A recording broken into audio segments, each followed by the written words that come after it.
Hi, I'm Tyson Franklin, and welcome to this week's episode of Podiatry Marketing. With me, as he is every week, it is Big Jim Mack. How you doing today, Jim? Tyson, I'm doing well. How about yourself? I'm fantastic. It's we're in autumn now, which our autumn has been very similar to our summer. The temperature has not changed in any way, which is fantastic. It means the pool water has maintained itself. And as long as it does that, I'll be swimming right through to April, which will be fantastic. Yeah, we're jumping into spring here in Oregon, so it's nice to transition. Hopefully, we'll get some more sunshine as the days go on, and the gray and the rain will slowly go away. So, Have you found it living in a new place this past, what's it been, 6 months now? yeah, we've got about 4 more months left here in Oregon before going back to Montreal, and it's been great. Yeah, just like it's been nice not having to deal with a real Montreal winter. I can get out and run and hike and play soccer with the kids. It's been great. So definitely enjoy Oregon. It will be nice to get back to Montreal and get back home, but definitely soaking in the sunshine and some of the liquid sunshine here in the Pacific Northwest. Okay, quick question. It's got nothing to do with marketing, but Sure. when you go running Yep. in In Oregon. Yeah. Oregon, have you come across any crazy animals like bears or anything like that? There are a lot of turkeys around Oregon, which is kind of around Eugene at least. And I remember seeing some That's kind of not what out. I was expecting. You weren't expecting turkeys? No, I said you're just wild turkey, like the really big ones with the big ass feathers. Yeah, yeah. Those are, there are kind of I see about 20 to 25 of them every day. Not necessarily on my runs, but definitely when I pick my kids from school, they're kind of hanging around the side of the road on the route that we drive to and from school. So Yeah, we have scrub turkeys up here, okay. and they're just these skinny ass little things that just make a mess. But we were only talking about it the other night. We were talking about chickens laying eggs. I assume turkeys lay eggs, obviously. I assume so, yeah. I like that you assume so too. And but do they lay them on a daily basis like a chicken does?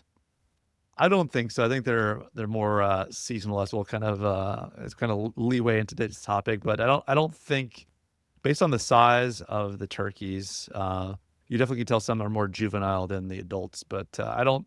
I think it's more every year. I don't think it's like chickens.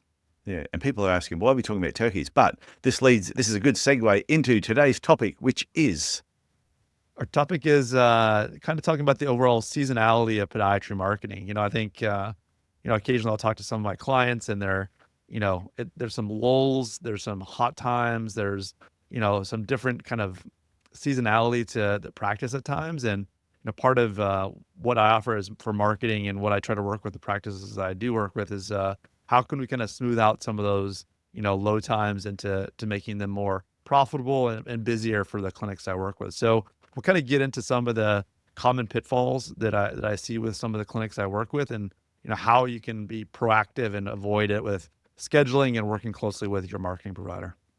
and I suppose it would also the seasonal thing depend where you are in the world. Like where you are, you would go through your four definite seasons.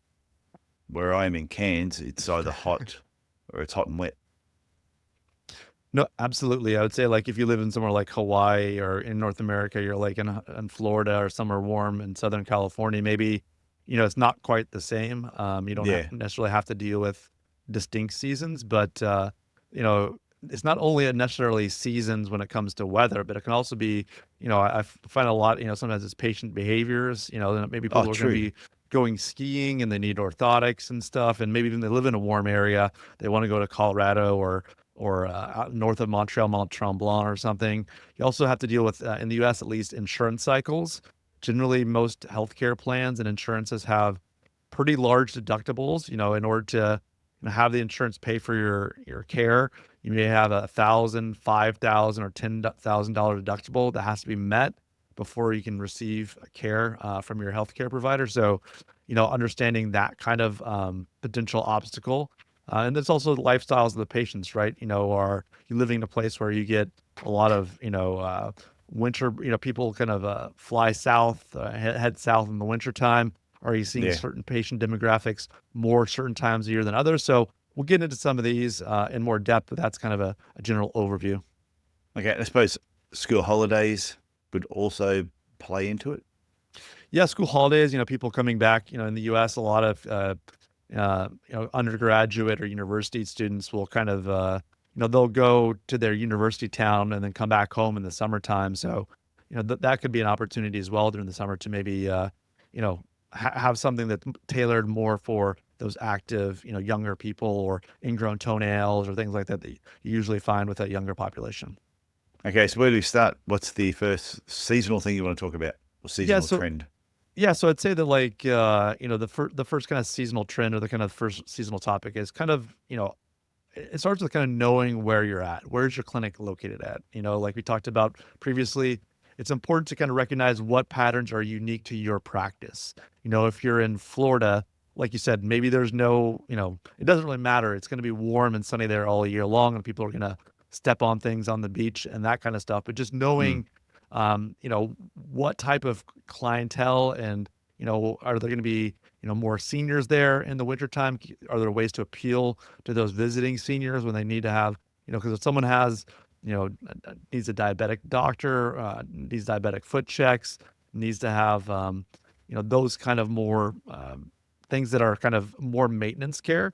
Are you that option for them while they're, 3,000 miles away from their primary care or their primary podiatrist? So it's really important to kind of understand where you're at. If you're, like I said, if you're in Colorado in the wintertime, maybe it's a great opportunity to make orthotics or something that can fit into ski boots, right? So, and kind of tapping into those people, not only during the ski season, but also having a plan where you're kind of, building into it. The month leading up to it can be a huge time to either market to those people or just kind of gain awareness that those are the kind of services you provide. So I think it starts with, where are you located, understanding kind of what the seasonal opportunities are for you, and then understanding what are your current hurdles, right?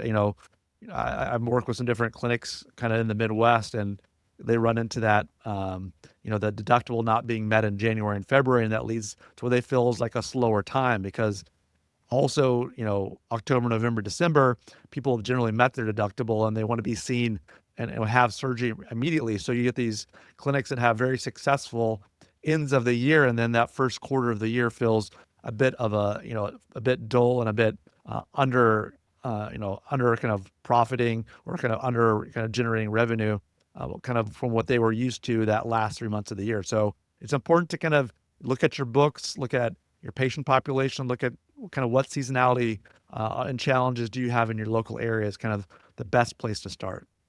Yeah, well, I think every clinic, regardless of where you are, even if your weather doesn't really fluctuate too much, like us in Queensland, it's a lot warmer. So I know when I had my clinic on the Gold Coast and even in Cairns, the amount of patients we used to have over this 3 month period during the winter, because a lot of people from down south would basically come over the border for the warmer weather. And they were usually older people who were retired because they would just want to get away from the cold weather over that 3 month period.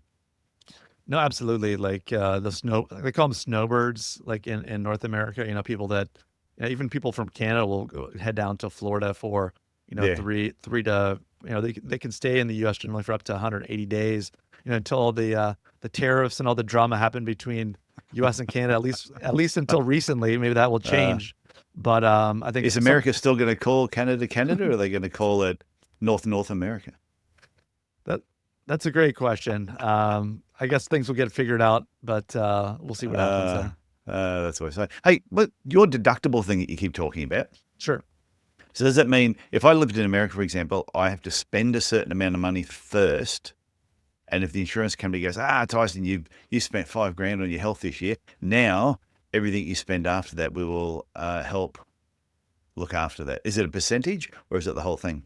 Yeah, generally it's a set amount. So with most plans, and obviously the higher the deductible, the cheaper kind of monthly payment you'll have to pay for your health insurance plan. But it is one of those things where you have a set cap that you basically pay out of pocket for your services and basically have to show, maybe some of the clinics these days will have the ability to send those bills to show the clinics that you've spent that much. But sometimes you actually back in the day, I don't know if it's still that way, but you have to kind of show your insurance all the money you've spent at those clinics, and then once you meet that cap, then the insurance companies will start paying for your claims, as long as it's within the types of claims that they cover.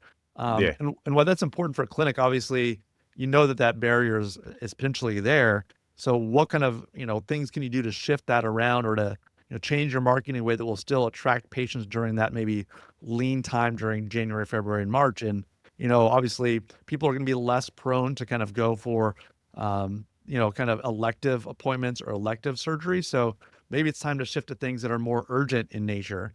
If someone, whether that's in your Google AdWords you're using, or the things you're showing on your social channels, both paid and organic, showing that you do provide same day service for sprained ankles or fractures or wound care, or any lacerations, for example, or ingrown toenails. You might want to shift during that time to really highlight those things, to show that if someone has a broken foot or a foot that hurts really bad, they're going to come to you no matter what, right? So, or maybe it's time to shift as well to show that you do, if you're in a local area where you can, where that things aren't covered by insurance, like maybe it's Shockwave or other types of services that aren't necessarily covered.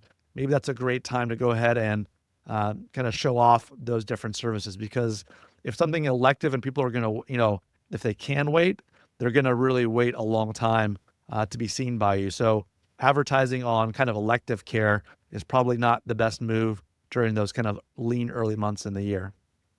I never want to get sick in America under any circumstances. It just sounds complicated. Yeah, it definitely is. There's not a safety net. I mean, No. obviously there's Medicare and Medicaid, and those are going to just pay for super catastrophic care, and you still might be on the hook for, hundreds of thousands or even millions of dollars of care. And that can just, Jeez. that can ruin someone's life. Medical debt is real in the US. And Yeah. it's one of the things I noticed, moving to Canada.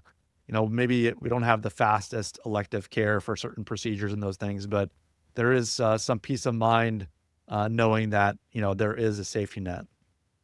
Yeah, Australia, like I look at our healthcare system, and even though, yes, some people go, oh, it needs more funding here, or there's too much money going to a certain area, but you walk outside and collapse in your front yard, no one's going to ask you. Ambulance will turn up, they'll take you straight to the nearest hospital, and they will save your life. Yeah. And it's not going to cost you anything. They'll just save your life. You'll be, oh, mate, maybe yes, I haven't had my life saved, so I don't know if it does cost you something or not. But you never hear of people losing their homes or being in hundreds of thousands of dollars of debt because of some accident or illness. It just doesn't happen. Yeah, no, for sure. They say we're the lucky country. I think when it comes to healthcare, I'm not going anywhere. Nowhere soon anyway. So what's next? I'd say next is kind of like we talked about, kind of being preemptive and kind of being planning ahead when it comes to, things like I would call like the spring surge. So, things like, fungal toenails. People are going to want to be wearing flip flops and, walking around in bare feet. So, also people are going to be getting more active during the springtime. So it might be a good time to think about, marketing to those different types of people, right? It's a great time to show that you do provide some antifungal opportunities for them to clean up those gross looking nails so that they can look great at the beach or at poolside. Also, people are training for, half marathons or marathons, and a lot of those people basically have done nothing all winter. So they're going to be prime candidates for any kind of foot overuse injuries. So, whether it's, talking to local marathons or local road races, becoming kind of involved in the running scene could lead to, a significant amount of uptick as far as new patient visits, and kind of getting into the sports medicine side of things. You just want to make sure you focus your marketing on, like I said, those sports medicine services. Maybe providing some injury prevention workshops at running shoe stores could be a great way to get in front of the right type of patients and help spread some word of mouth or digital word of mouth. And then, kind of making some, targeted content for some of those active populations, a guide about how to be injury-free in your lead up to a marathon. There's a lot of different things you can do when it comes to content. It'll be either on your website or distributing it to local businesses that are already kind of servicing your ideal patient.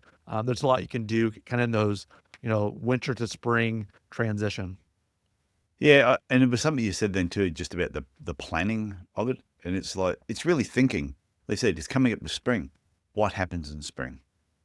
But what sort of patients do we get coming in spring? And we've had them in the past, and they were profitable, and it went great. So why not really focus in on that to if you want even more of those patients? No, absolutely. I think one of the things that people just, instead of just shouting into the void, it's an opportunity to kind of tap into those relationships you've already built with local businesses or other local medical providers. You don't have to do it alone. It's one of those things where, if you've been, if you've, referred, patients to go see a certain running shoe store, or, people say, hey, what are 3 good running shoe stores, or, who's a good physical therapist. It's time to kind of reconnect with some of those people, Mm. and just, provide value to them and say, hey, how would you like to do like a joint running injuries seminar, or, a night at your running shoe store? Well, I'm happy to come in and spend 60 minutes with, the different running clubs in the local area. We can invite them into your store and have this marathon injury prevention talk, and they're going to be more than happy to do that. So don't always, as much it is, it's fun to have, Google ads and do stuff online. I think, really kind of building a community, and working with local partners can have a huge impact on your clinic when it comes to this kind of getting over some of these seasonal bumps in the road. Yeah, well, that was an email I sent recently, and I said that to people that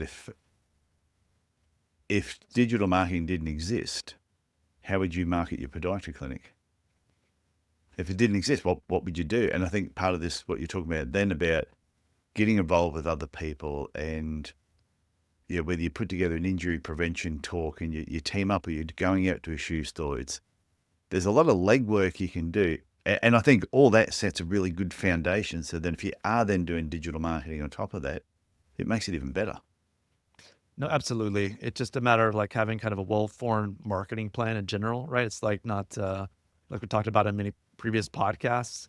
When you kind of put all those online and offline things together, you shouldn't just do one or the other kind of in isolation. You have to kind of blend those things together, and the Mm. more you can kind of be visible and be a part of that community, and then also back it up with great online marketing, that's when you're going to win. So what is next? I'd say is next is kind of that transition from, spring and summer into fall and winter, right? And what should you be looking forward to, and what are some opportunities kind of on the marketing front there? And that's when it kind of comes down to, kind of managing more chronic conditions. I would say that, during the colder months, you're going to see, maybe, unless you live in if you get into an area where there's, ice and slick roads, people are going to potentially have more fractures. A lot of ankle fractures will happen, during ice storms or during the cold Hey. weather. So something to be aware of. Like you talked about previously, making sure that you're putting out enough educational information, whether it be through your ads or through your website, to let people know that you are an option for people if they do have those, kind of more urgent injuries than something emergent. But also that if you do like to do wound care, it's a great time to kind of lean into that, because people are going to need to have that taken care of. And since you've already kind of done your sports medicine, you've done some of the other types of treatments, maybe more upfront and center in some of your marketing. Some of these chronic conditions such as diabetic care or arthritis is something you can kind of focus on during those colder months. Generally, people with arthritis as well will not like, they'll have more pain and more restrictions in mobility during kind of colder months of the year. So something to be aware of. It's probably more top of mind for them during that time of year as well, when it gets a little colder. So, make sure that you have, comprehensive diabetic foot care programs, if that's something you like to do. And like, how do you manage, different types of arthritis, something that you may want to lean on kind of during the winter months.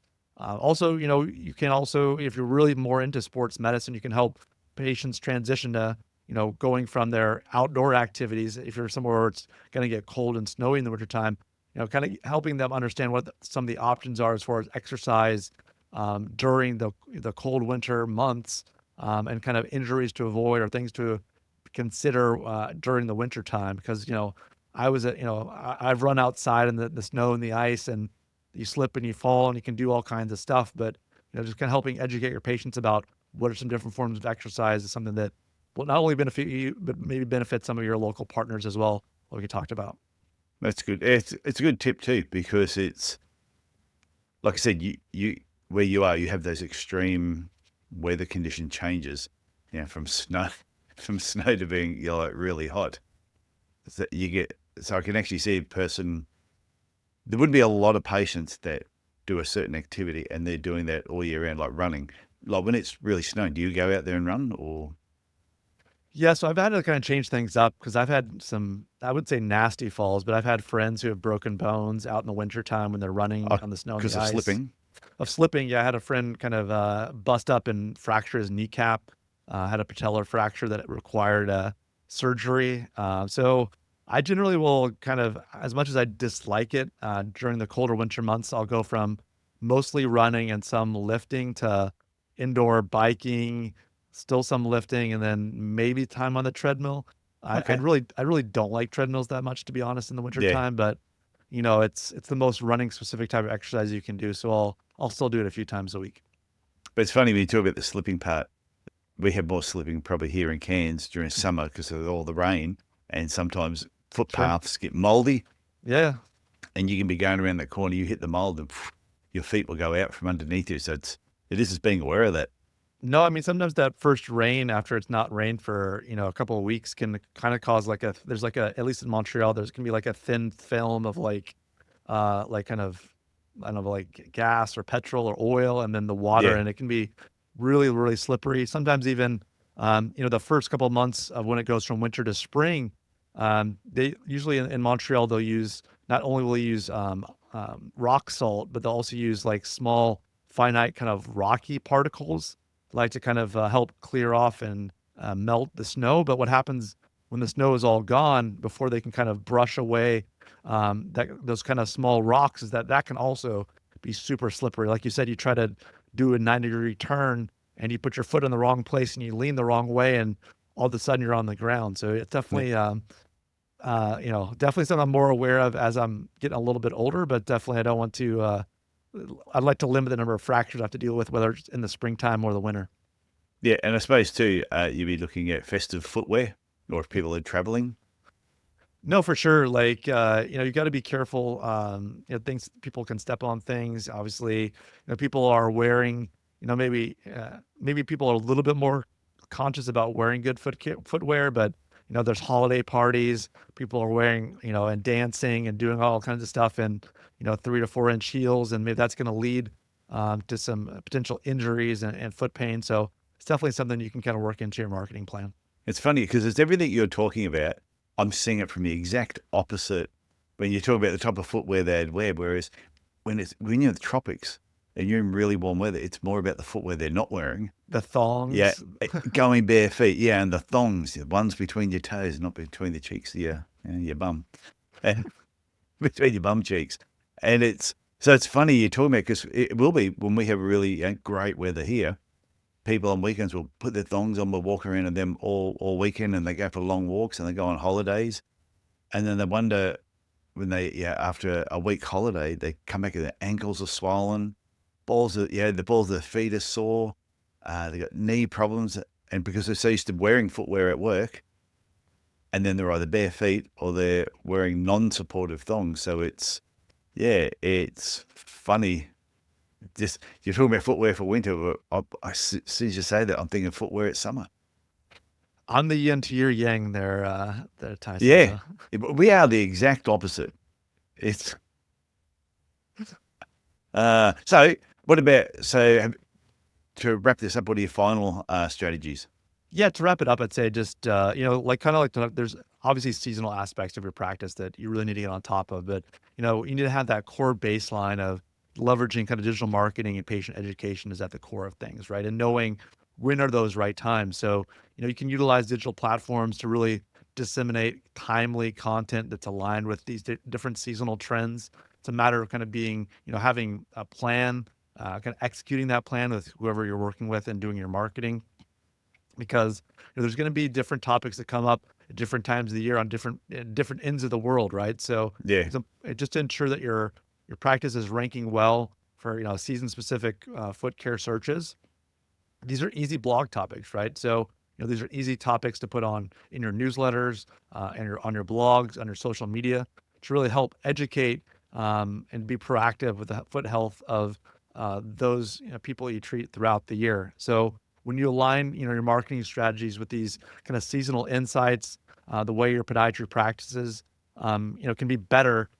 You can better meet the needs of patients. You can optimize kind of your appointment schedules and really enhance the overall practice growth and trajectory of your practice. You're not kind of dealing with those kind of bumps in the road when it comes to patient care. So yeah, it's kind of putting all those things together. I think it's important that, like I said earlier on tonight's podcast, really want to make sure that, kind of investigate, where are your slow times of the year and where are those opportunities maybe you haven't fully executed on. And maybe it's time to have a plan to execute on those things moving forward.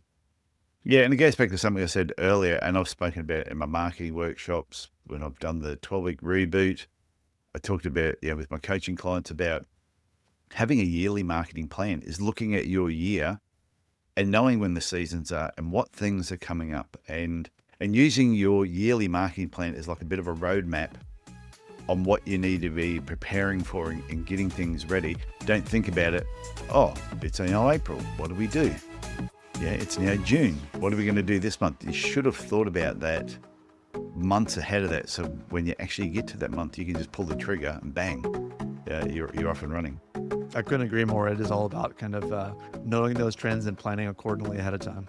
And pulling the trigger is an American term, I think. It sounds American. You're going to have to Google that one, just like bear advice. Absolutely. Okay, Big Jim. So this has been interesting. Nothing else you want to say to finish up on? No, I think we're good there. I think I left that on a good note, and looking forward to talking to you the next one, Tyson. Yes. Okay. Talk again soon. Bye.